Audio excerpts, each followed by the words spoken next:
Welcome, listeners, to From A to Zilling. I'm your host, Alex.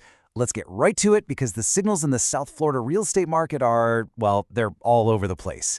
Get this. In some pockets of the market, condo prices have plummeted 10% in just 1 year. But at the exact same time, the luxury home market has literally tripled its market share. So what on earth is actually going on? Let's break down the data for the first week of October 2025. This really brings us to the one question that's on everybody's mind, right? Is the South Florida market crashing, or is this just a much-needed correction after years of just explosive, off-the-charts growth? The headlines are confusing for sure, but the numbers tell a really fascinating story about a market that is truly at a crossroads. Just look at that number, -10%. That is the year-over-year median price drop for condos in both Broward and Palm Beach counties. A figure that steep isn't just a blip on the radar. No, it's a clear, undeniable sign that something significant is shifting right under our feet. So here's our roadmap for today. We're going to start with the big picture slowdown, then we'll zoom in on this fascinating tale of two completely different markets. We'll dive headfirst into that heated bubble versus bull market debate, shine a spotlight on the incredibly resilient luxury sector, and then wrap it all up with actionable advice to help you make your next move with confidence. Okay, let's dive into Section 1. There is absolutely no question the market as a whole is in a state of flux. You know that post-pandemic frenzy we all lived through? Yeah, that's officially over. We are now in a clear, broad-based cooling-off period. The numbers simply do not lie. And this gives us a really clear snapshot of that slowdown. According to The Real Deal, the total dollar volume flowing through the market is down 4%. Home sales in Miami-Dade, down 11%. So what does this mean for you? Well, if you're a seller, it means your home is likely to sit on the market for an extra 16 days on average. That sense of urgency we all got used to? It's pretty much vanished. And this new reality is creating a fascinating trend. A recent Newsweek report actually revealed that Miami now leads the entire country in homeowners just pulling their listings off the market. It's become a seller standoff. You know, with more inventory and buyers having a bit more leverage, a lot of sellers are just retreating instead of accepting a lower price. They're just not willing to sell for less than what their neighbor got last year. But here's where it gets really interesting, and this is probably the most crucial insight from this week's data. It is a huge mistake to talk about the South Florida market like it's one single thing. Because right now, it's a tale of two completely different markets, splitting dramatically between single-family homes and condos. It's like two different worlds.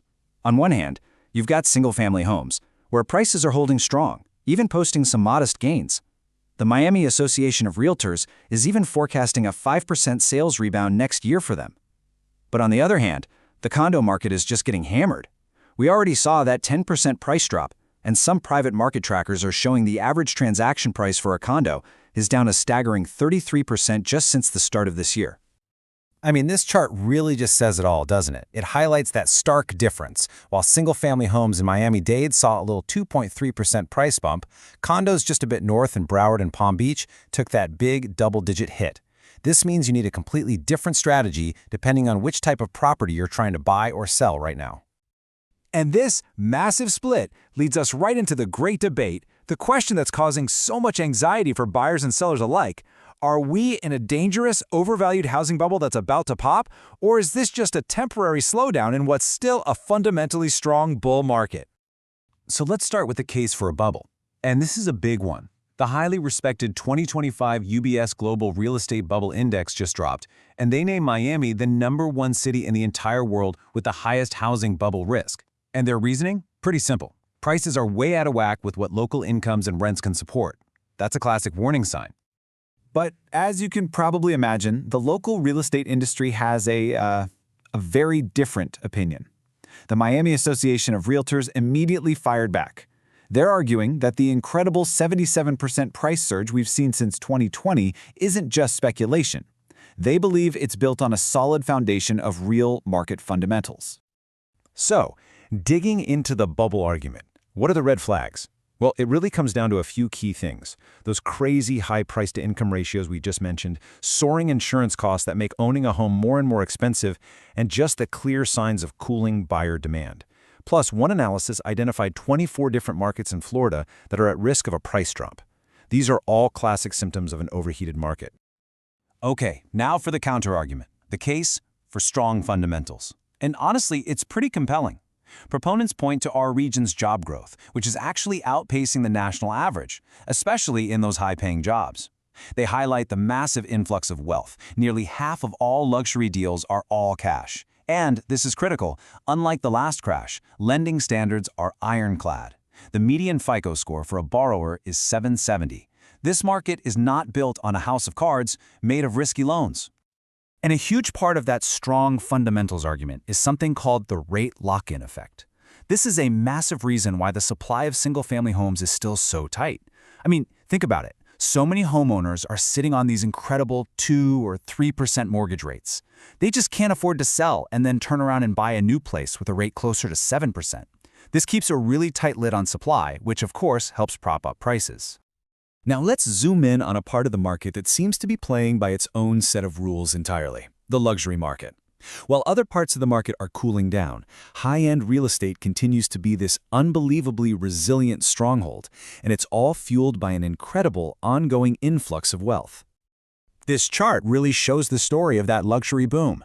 The share of homes sold for over $1 million has tripled since 2019. This isn't just some small trend, it is a fundamental restructuring of our entire market, and it's being driven by global investment and that steady migration of wealth from high-tax states. So what's drawing all these affluent buyers? Well, in a word, lifestyle. A perfect example just came out from House Digest, which named Fort Lauderdale the #1 best city in the entire country for boat owners.